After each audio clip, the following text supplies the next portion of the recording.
இப்போ பெரம்பூர்ல விஜய் நிற்கிறாருல்ல சார், ஜெயிக்க வாய்ப்பு இருக்கா? அங்க தலித்துகளும் கிறித்துவர்கள் இருக்கிறதாக அவருக்கு ஆதரவு கிடைக்கும் போறாரு. 10,000 to 15,000 ஓட்டு கிடைக்கும். என்ன சார் இவ்வளோ கம்மியா? இல்ல அவ்வளவு அதுக்கு மேல சார். விஜய் பாஜக கூட்டணியில சரண்டர் ஆயிட்டார். திரிஷா, அமித்ஷா, பம்பாய், டெல்லி எல்லாம் போய் விஜய் சப்தமும் ஒடுங்கி நீங்க என்ன சொல்லுகிறீங்களோ நான் கேட்கறேன்னு முடிவு பண்ணிட்டேன். இப்போ அமித்ஷா என்ன சொல்கிறாருன்னா, எடப்பாடிகிட்ட நீ 114 வச்சுருக்கு, 114 எங்கிட்ட கொடுத்துருங்க, நான் விஜய் பாஜக அன்புமணி நாங்கள் ஷேர் பண்ணிக்கிறோம். எடப்பாடிக்கு காய்ச்சல் வந்துருச்சு. விஜய் வந்தால் நீ ஜெயிச்சிருவேன். எடப்பாடி என்ன பார்க்குறாரு, விஜய் வந்து ஜெயிச்சு நம்ம ஆட்சி மைனாரிட்டி ஆட்சியா தினம் தினம் செத்து பிழைப்பதற்கு இன்னைக்கே செத்து போயிடுவோம். நீங்கள் பாஜக இப்போ என்ன சொல்லிட்டு இருக்காங்க, மேஜிக் நடக்குமையா? விஜய் இப்போ பாஜக கட்டுப்பாடு போயிட்டாரு. முதலமைச்சர் ஸ்டாலின் இந்த தேர்தல் நிற்க முடியாது. ஏன்? சுப்ரீம் கோர்ட்ல அரசு அதிகாரிகளை பயன்படுத்தி குளத்தூர்ல சைத துரைசாமி ஏற்று நின்று சுப்ரீம் கோர்ட்ல ஜட்ஜ்மெண்ட் ரிசர்வ். ஜட்ஜ்மெண்ட் அந்த தீர்ப்பு வந்தால் திமுகவுடைய தலைவிதியே மாறும். ஆதவ அர்ஜுனா வந்து பேசும்போது சொல்லியிருந்தாரு 90 சீட் தரேன்னு சொன்னாங்க, 2.5 வருஷம் சிஎம் சொன்னாங்க. உண்மையாது? முதலமைச்சர் நாற்காலி எடப்பாடி எந்த காலத்தில் விட்டு தர மாட்டார். இப்போ ஆதவ அர்ஜுனா சொன்னது பொய்யா? அவ்வளவு ஆதவ அர்ஜுனாட்ட அதிகாரம்லாம் இல்லைங்க. இங்க முழு அதிகார திரிஷாட்ட வந்துருச்சு. விஜய் திரிஷா காலம். சவுக் சங்கர் தமிழகத்தை காப்போம்னு சொல்லிட்டு இப்ப தனியா வீடியோ எல்லாம் போட ஆரம்பிச்சு. இப்ப அவரும் களத்தில் இறங்கிட்டார். மாலதி 2 பேரும் திரிஷா விஜய் மாதிரி மீடியாவில் இப்படி செட்டப்பாக வர வேண்டியது இருக்கு. அடுத்து முன்னாடி தள்ளிட்டு வர வேண்டியது இருக்கு. கோடம்பாக்க கலிச்சடைகள் தான் இந்த திரிஷாவும் விஜயும். இது மீடியா கலிச்சடைகள், அரசியல் கலிச்சடைகள். நிம்மதி ப்ராப்பர்ட்டி மேனேஜ்மெண்ட், உங்கள் பழைய வீட்டை புதிய வீடாக மாற்றலாம் வாங்க. வாய்ஸ் ஆஃப் தமிழ்நாடு பார்வையாளர்களுக்கு வணக்கம். என்ற சிறப்பு நேர்காணலில் நம்முடைய இணைந்திருப்பவர் மூத்த பத்திரிகையாளர் திரு தமிழா பாண்டியன் அவர்கள். சார் வணக்கம். வணக்கம். இப்தார் நோன்பு திறக்கும் நிகழ்ச்சியில விஜய் பேசியிருக்காரு. சும்மா அதை பேசுறாங்க இதை பேசுறாங்க நம்பாதீங்க, நம்ம யாரு கூடயும் கிடையாது, நம்முடைய தலைமையில் தான் கூட்டணி, நம்முடைய தலைமையில் தான் ஆட்சின்னு பேசியிருக்காரு. இத்தனை நாளா வந்து பாஜக கிட்ட போயிட்டாரு, அமித்ஷா கிட்ட போயிட்டாரு, அப்படி இப்படி சொல்லி விட்டுட்டு இருந்தாங்க. விஜயே வாய்த்தன்னு பேசிட்டாருல்ல, என்ன நடந்துச்சு சார்? விஜய் பாஜக கூட்டணியில சரண்டர் ஆயிட்டார். நேத்து சொல்றாரு. இருங்க பேச விடுங்க. சரண்டர் ஆகி திரிஷா, அமித்ஷா, பம்பாய், டெல்லி எல்லாம் போய் விஜய் சப்தமும் ஒடுங்கி நீங்க என்ன சொல்லுகிறீங்களோ நான் கேட்கறேன்னு முடிவு பண்ணிட்டேன். ஆனால் என்டிஏ கூட்டணி, விஜய், அதிமுக இது மூணும் ஒருங்கிணைக்கக்கூடிய நபர் அமித்ஷா. இப்போ அமித்ஷா என்ன சொல்றாருன்னா, எடப்பாடிகிட்ட நீ 114 வச்சுருங்க, 114 எங்கிட்ட கொடுத்துருங்க, நான் விஜய் பாஜக அன்புமணி நாங்கள் ஷேர் பண்ணிக்கிறோம். எடப்பாடிக்கு காய்ச்சல் வந்துருச்சு. என்ன 114 நம்ம மைனாரிட்டி தான் வருவோம். மைனாரிட்டி வருகிற போது விஜய் வீட்டில் போய் நிற்கணும். ஆமாம். இல்லைன்னா நயினார் நாகேந்திரன் வீட்டில் போய் நிற்கணும். இல்லைன்னா அன்புமணி வீட்டில் போய் நிற்கணும். அப்போ எப்பொழுது வேண்டுமானாலும் கவிழ்ப்பார்கள். அதனால 160 கம்மி ஷேரிங்கே இல்லைன்ட்டு 160 கம்மி. 160 இருந்தா தான் 40 தோத்தா கூட 112 ஜெயிக்கும். கடைசியா அதுல இருந்து வரவே முடியாது. நான் கூட்டணி கட்சியை நான் பாத்துக்கிறேன். யாரு? ஜான் பாண்டியன், கிருஷ்ணசாமி, இவர்களெல்லாம் ரெட்டலை கொடுத்து ஜெயிக்க வச்சு நான் கூட வச்சுக்கிறேன். நீங்க 160 நான் வைத்துக்கொண்டு 78 சீட்டை உங்களுக்கு கொடுத்துறேன், நீங்க வச்சுக்க. நீங்க அதை எப்படின்னா பிரிச்சுக்கங்க. இந்த கணக்கை சொல்றாரு. அமித்ஷா ஏத்துக்க மாட்டேங்கிறாரு. ஏன் ஏத்துக்க மாட்டேங்கிறாரு? மெஜாரிட்டி வந்தா நாளைக்கு டாடா சொல்லிட்டு கரெக்டா பாயிண்ட புடிச்சிட்டீங்க. இதனால எடப்பாடிக்கு ஒரு செக் வச்சு பிஜேபி எப்பவுமே டபுள் கேம் ஆடுது தெரியுமில்ல. இத பொறுத்து பார்த்த விஜய காரணம் காமிச்சுதான் இப்போ பாஜக எடப்பாடிட்ட பேரம் பேசுறாங்க. என்ன பேரம் பேசுறாங்க? விஜய் வந்து 70 சீட் கேட்கிறாரு, 60 சீட் கேட்கிறாரு. விஜய் வந்தா நீ ஜெயிச்சிருவேன். எடப்பாடி என்ன பாக்குறாரு, விஜய் வந்து ஜெயிச்சு நம்ம ஆட்சி மைனாரிட்டி ஆட்சியா தினம் தினம் செத்து பிழைப்பதற்கு இன்னைக்கே செத்து போயிடுவோம். வந்த கட்சியா இருக்குமா இல்லையா? கட்சியாவது இருக்கும். திமுக அதிருப்தி ஓட்டு நமக்கு ஒரு 10% வந்தா நம்ம தேறிடலாம். மைனாரிட்டி ஆட்சி அமைந்து தினம் தினம் அதிமுகவை சாகடிப்பதை விட ஒரே நாள சாகடிச்சிடும். இதுதான் எடப்பாடியுடைய கணக்கு. இப்போ நேத்து வேலுமணி சொல்றாரு, நான் நினைத்தால் விஜய் கொண்டு சேர்த்துருவேன். எப்படி? அப்ப இவர் யாருடைய வாய்ஸ் இது? பாஜக. இதுதான் இப்ப அரசியல். இதுதான் எடப்பாடியுடைய நிலை, இதுதான் விஜயுடைய நிலைமை, இது அமித்ஷாவுடைய நிலைமை. பொறுத்து பார்த்து விஜய் இப்ப பிஜேபி என்ன சொல்றான், வெயிட் பண்ணுங்கிறான். இன்னைக்கு வரைக்கும் எடப்பாடி வேட்பாளரை அறிவிக்கல, சீட் ஷேரிங்கா வெயிட் பண்றாரு. எனக்கு 160 வேணும். கடைசி நேரத்தில் கூட்டணி அறிவிப்பு வந்தாலும் நீங்க பாஜக என்ன சொல்லிட்டு இருக்காங்க, மேஜிக் நடக்குமையா? என்ன நடக்கும்? மேஜிக். என்ன மேஜிக்? விஜய் இதான் மேஜிக். விஜய் இப்ப பாஜக கட்டுப்பாடு போயிட்டாருன்னு சொல்றீங்க. நேத்து உறுதியா சொல்றாரு, கிடையாதுன்னு சொல்லிட்டாரு. இதுக்கப்புறம் வைக்கிறதுக்கு வாய்ப்பே கிடையாது. இல்லங்க, வாய்ப்பு கிடையாது. வேட்பு மனு வாபஸ் வாங்குறாங்கல்ல, அப்ப கூட பல கூட்டணி உருவாயிருக்கு. வேட்பு மனு வாபஸ் வாங்கிட்டா அது இறுதி ஆயிருதுல, அதுவரை பல கூட்டணிகள் முடிவாயிருக்கு. இப்போ எடப்பாடி பழனிசாமி நீங்க சொல்ற மாதிரி 160 வந்து அன்காம்ப்ரமைஸ்டா இருக்காருன்னா, அப்போ எப்படி ஒரு கூட்டணி சுமூகமா போகும்? பாஜக எதிர்த்துட்டு இவர் எப்படி அவங்க கூட கூட்டணி சுமூகமா வச்சுக்க முடியும்னு கேட்கறேன் நான். இல்ல, அவரு பாஜக எதுக்குறாரோ, விஜய் எதுக்குறாரோ, யாரை எதுக்குறாரோ, தன்னுடைய கட்சியை காப்பாற்றணும்னு நினைக்கிறார். ஆட்சி மைனாரிட்டி ஆட்சி அமைந்தால் அந்த ஆட்சி நித்திய கண்டம். எப்ப நிதிஷ்குமார் இப்ப என்ன ஆனாரு, அந்த நிலைமைக்கு நம்ம இந்த கட்சியை நம்ம காலத்துல அழிச்சிடக்கூடாதுன்னு நினைக்கிறேன். அந்த உறுதி தான் எடப்பாடிய தோல்வி அடைந்தாலும் பரவாயில்ல, தனிச்சு இப்ப வேல்முருகன் எடுக்கிறாரு ஸ்டாண்டு, அந்த ஸ்டாண்டு தான். ஏன்னா கட்சி தான் முக்கியம், ஆட்சி முக்கியம் அல்ல. இப்ப இந்த ஆட்சி ஆசையை காண்பித்து பாஜக விஜயை துருப்பு சீட்டாக பயன்படுத்துகிறது. அதை கடைசி வரை எனக்கு 160 சீட்டு கம்மி, என்னால முடியவே முடியும். ஏன்னா அப்பதான் 118 வரும். 118 வரல, மைனாரிட்டி ஆட்சினா எடப்பாடி காணாமல் போய்விடுவார் 5 வருஷத்துக்கு. ஆதவர்ஜுனா வந்து பேசும்போது சொல்லியிருந்தாரு 90 சீட் தரேன்னு சொன்னாங்க, 2.5 வருஷம் சிஎம் சொன்னாங்க. உண்மையா அது சார்? அதாவது முதலமைச்சர் நாற்காலி எடப்பாடி எந்த காலத்திலும் விட்டு தர மாட்டார். சரி, எந்த காலத்திலையும் விட்டு தர. நீங்க எதிர்கட்சியா இருந்துங்க, உங்களுக்கு கண்டிப்பா எதிர்கட்சி தலைவர் அந்தஸ்து கிடைக்கும். அது அமைச்சர்களுக்கு உண்டான அந்தஸ்து, அது உங்களுக்கு பாதுகாப்பா இருக்கும், கட்சியை வளர்த்திக்கலாம். இந்த உத்தரவாதம் எடப்பாடி கொடுத்துருக்காரு. டெப்டி சிஎம் கூட கிடையாது, அதெல்லாம் கிடையாது. கட்சிகள் எங்க தினம் சிஎம்க்கு பதிலா விஜய் திரிஷா செய்தாங்க. 5 வருஷமா ஓடிட்டே இருக்கு. 5 வருஷமா எடப்பாடி எங்க இருக்காருன்னு தெரியாது. இதெல்லாம் எடப்பாடி எத்தனை ஜெயலலிதா பார்த்திருக்காரு, எத்தனை சசிகலா பார்த்திருக்காரு, பக்கத்துல இருக்கிற எத்தனை மாநில அரசியல் பார்த்திருக்காரு.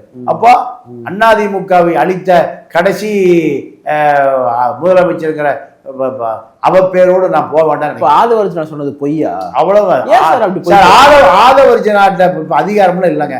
இப்ப முழு அதிகார திரிஷாட்ட வந்துருச்சுங்க. ஆதவர்ஜுனா சொன்னது பொய்யான்னு கேட்கறேன் நான். இல்ல அது உண்மைக்கு மாறானது.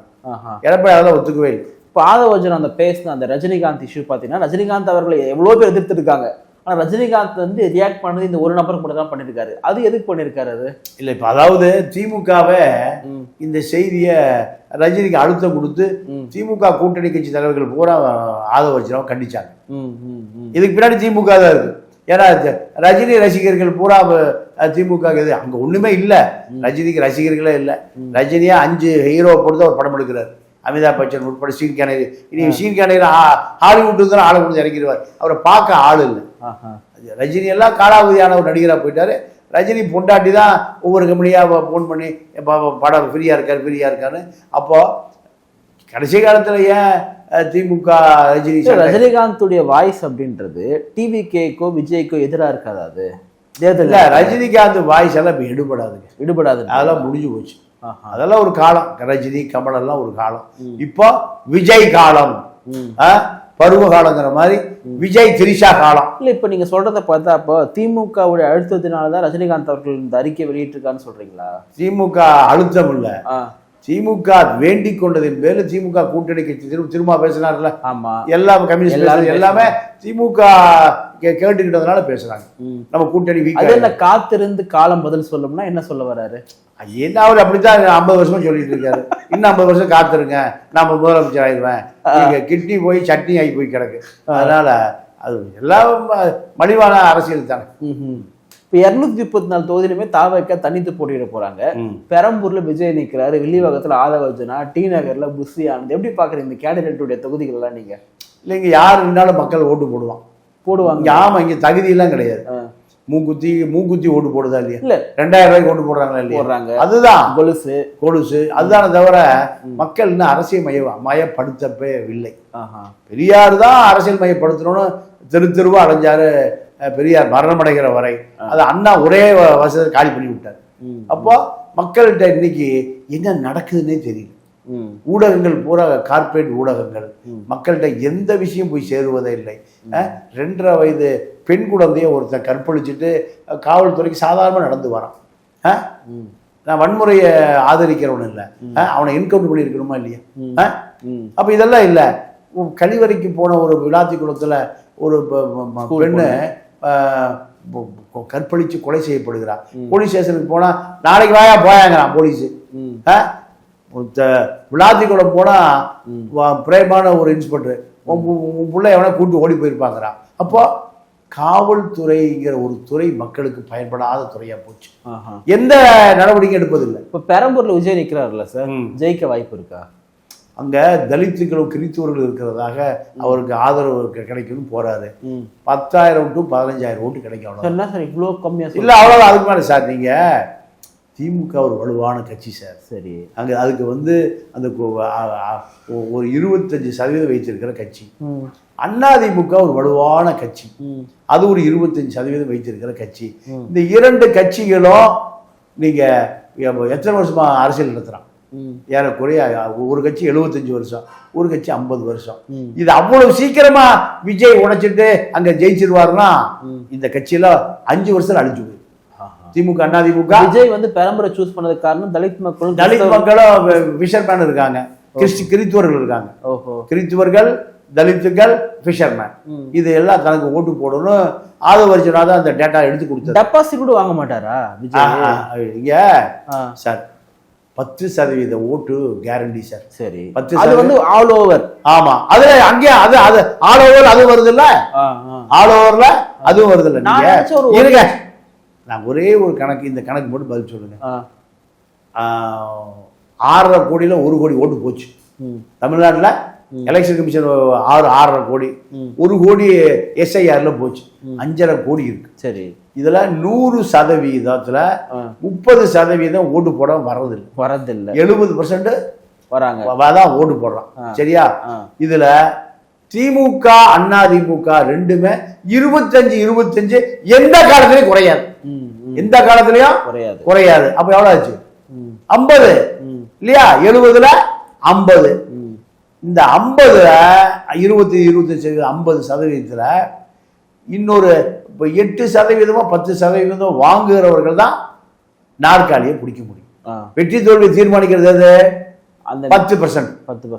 அப்போ இந்த 10% ஒண்ணு இங்க 8 போயிடும், இங்க 2 போயிடும். எல்லாமே 2% 3 போன முறை ஆட்சி எடப்பாடி இழந்தது 3%, 3.5% இல்லையா? அப்போ இந்த 70 50 25 50 நீங்க சொல்ற மாதிரி 70ல 50 போயிடுச்சு, 20 இருக்கு.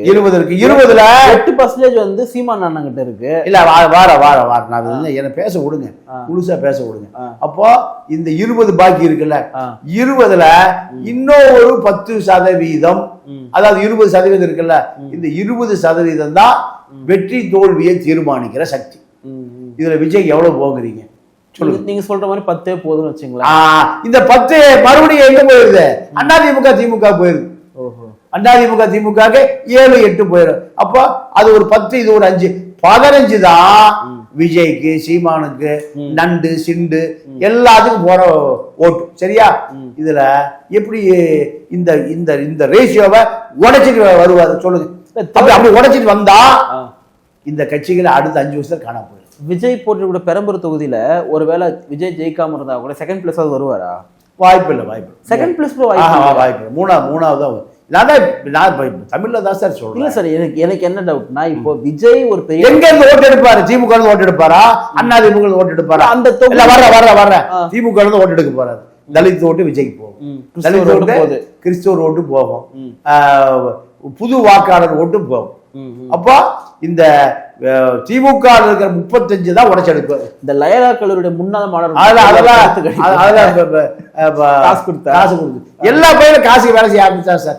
அநியாயத்துக்கு திமுக வந்து மிஞ்சிட்டாரு. விஜய் தான் சிஎம் சொல்லிட்டாரு, தனித்து கூட்டணி வச்சு ஒரு ஜனம் கோடியே வீசி எறிதான். கள்ளலாற்றி பணம் இருக்கு, கோடிய பொய்ய உண்மையாக்குறான், உண்மையை பொய்யாக்குறான். 2 பேர் தான் சார் தமிழ்நாட்டு மீடியாவை கட்டுப்பாட்டில் வச்சிருக்கான். ஒருவர் மாப்பிள்ளை, அவர் 5 லட்சம் கோடிய எங்க பாரு ஜி ஸ்கொயர். அமைச்சர்கள் யாருமே நிம்மதியாவே இல்லை. அந்த கல்லாப்பொடி சிங்காரம் மாதிரி துறை அதிகாரிகளை திருடி கொண்டு போய் சபரீசன் கொடுத்துட்டு வந்துடுறான். சபரீசன்கிட்ட கொடுத்துட்டு வந்துடுறான். நீங்க டிரான்ஸ்போர்ட் இபி சிவசங்கர்கிட்ட இருக்கிற கோப்புகள் பூரா இன்னைக்கும் கரூர்ல செந்தில் பாலாஜி தான் பாக்குறாரு. செந்தில் பாலாஜி தான் பாக்குறாரு. இந்த கூத்தெல்லாம் நடந்துட்டு தான் இருக்கு. ஏதாவது மீடியாவில் வருதா? இது மீடியாவா இல்ல வேற ஏதாவது டியாவான்னு சொல்லுங்க. அவ்வளவு கேவலமா இருக்கு சார். தமிழன் அவ்வளவு பேர் ஏமாத்துறான் சார். பாவம் தமிழன் அப்பாவியா இருந்து என்ன நடக்குதுன்னு மூக்குத்தி வருமா கம்மல் வருமானு பார்த்துட்டு இருக்கான். இதுதான் அப்ப அத்தனை குற்றவாளிகளுமே மீடியாக்கள் தான். அரசியல்வாதிகள் அதிகாரிகள் அடிக்கிற கொள்ளைய மக்களிடம் கொண்டு போகாம தடுக்கிற சுவர் அரணே யாரு? மீடியால பாருங்க, சவுக்கு ஒரு மீடியா, சாட்டை ஒரு மீடியா. சவுக்குன்னு சொல்றதா ஞாபகம் இருந்தது எனக்கு. சவுக் சங்கர் தமிழகத்தை காப்போம்னு சொல்லிட்டு இப்ப தனியா வீடியோ எல்லாம் போட ஆரம்பிச்சிருக்காரு. ஆமா, அவர் ஒருத்தர் தான் பாக்கி தமிழ்நாட்டை காமிக்கிறதுக்கு. இப்ப அவரும் களத்துல இறங்கிட்டார். மாலதி 2 பேரும் திரிஷா விஜய் மாதிரி மீடியாவில் இப்படி செட்டப்பால வர வேண்டியது இருக்கு. அடுத்து முன்னாடி தள்ளிட்டு வர வேண்டியது இருக்கு. இப்ப அடுத்து ஆமா மதன் ரவி சொல்றாரு, நானும் வெண்பாவோட வருவேன், தமிழகத்தை காத்தே ஆகணும், தமிழகத்தை காப்பாற்றி ஆகணும், வெண்பாவும் நானும் இப்படித்தான். அப்போ இந்த களிசடைகள், கோடம்பாக்க களிசடைகள் தான் இந்த திரிஷாவும் விஜயும். இது மீடியா களிசடைகள், அரசியல் களிசடைகள். இதுல இருந்து எப்படி இந்த மீட் எடுக்க போறோம்னு தெரியல. அம்பேத்கர் வேணும், பெரியார் வேணும், கக்கன் வேணும், காமராஜ் வேணும், ஜீவா வேணும், நல்லகன்னு போயிட்டாரு.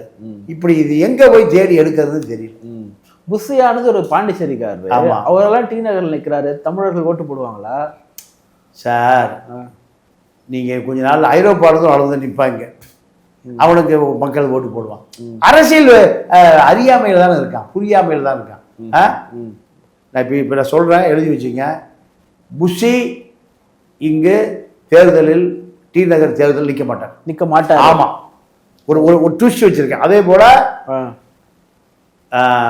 பெரிய பெரிய பாஜக ஏன் தாக்கு முன்னு இது வரைக்கும் காலம் தாழ்த்துறான்னு தெரியல. முதலமைச்சர் ஸ்டாலின் இந்த தேர்தல் நிற்க முடியாது.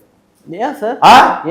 சுப்ரீம் கோர்ட்ல அரசு அதிகாரிகளை பயன்படுத்தி குளத்தூர்ல சைத துரைசாமி ஏற்று நின்று அந்த துரைசாமி போட்ட சுப்ரீம் கோர்ட்ல ஜட்ஜ்மெண்ட் ரிசர்வ் ஜட்ஜ்மெண்ட். நீங்க அந்த தீர்ப்பு வந்தால் திமுகவுடைய தலைவிதியை மாறும். திமுகவுடைய தலைவிதியை மாறும். எத்தனை நாள் இருக்கு? ஒரு மாசத்துக்குள்ள இந்த நீதிமன்ற தீர்ப்பு எப்போது வேண்டுமானாலும் வரலாம். அது பெரிய பாம். ஸ்டாலின் நிக்க முடியாதுன்னு வந்தாங்க நிலைமையை யோசி. அதனாலதான் இந்த சீனியர்கள் பூராம உதயநிதி முதலமைச்சர் நாட்களை உட்கார வைக்க போறாங்க. அதுக்கு இந்த துறைமுறைகள்லாம் கிளம்பியாயோ கிளம்பு இதுதான் நடக்க போகுது. இது இப்ப நீங்க இன்னும் ஒரு மாசத்துக்குள்ள பல ஜிக் சாக்குகள் நடக்குன்னு பிஜேபி சொல்லிட்டே இருக்கான். கண்டிப்பா நடக்கும். ஏன்னா அவர்கள் தான் அதிகார மையம்.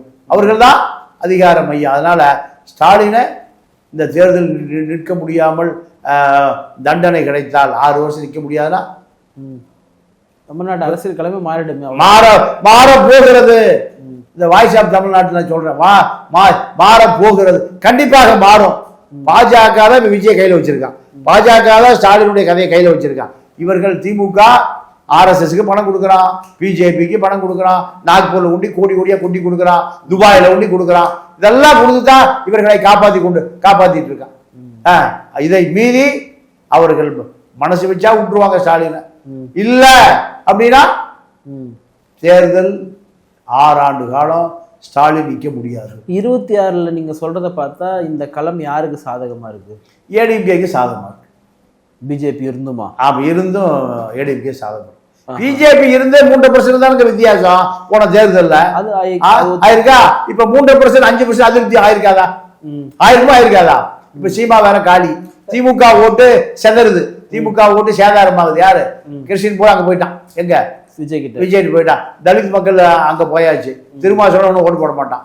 கிறித்துவர்களை பூரா ஜான் ஆரோக்கியசாமி இயேசுவே பரமபிதாவே எப்படியா விஜய ஓட்டு போடணும், அவரு பஜ்ஜையன் வரைக்கும் பேசி போப்பாண்டவர் வரைக்கும் பரமபிதாவேன்னு பேசிட்டு இருக்காரு. அப்போ சேதாரம் எங்க ஆகுது? டிஎம்கேக்கு. அப்போ எடப்பாடி வந்துருவாரு இல்லையா? இதுதான் எளிய கணக்கு. நிகழ்ச்சியில் பங்கேற்ற பல்வேறு கருத்தில் இப்போது நன்றி. நன்றி, வணக்கம்.